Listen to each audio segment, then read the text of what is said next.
Oh, it's just so awesome. I mean, it's so mind-blowing that I'm actually here. I mean, this whole experience has just been I've been so grateful and happy and honored, and I'm just so happy that Pixar trusted me to voice Giulia Marcobaldo, and the fact that I'm just here, I just feel like I'm the luckiest, happiest, most honored person in the whole entire world. Well, the whole movie is about friendships and adventures, and lots of that happens during the summer, and it'll really want to make people go travel and go to Italy.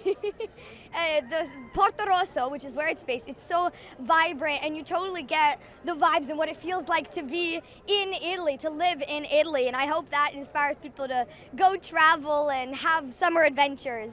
There are absolutely incredible messages behind the film, and I love that my character is such a strong female protagonist. And so I hope that people are inspired to be like Giulia. She's brave, and she follows her dreams, and she's passionate, and she's hardworking, and I hope that people take all of those wonderful traits of hers away from that movie. And also there's the never judging a book by its cover, which is kind of what the people in Porto Rosso do with sea monsters. They judge them by how scary they look. They never even give themselves the chance to get to know the sea monsters for the kind and wonderful creatures that they actually are. And so that's definitely one of the major things that we take away from this film.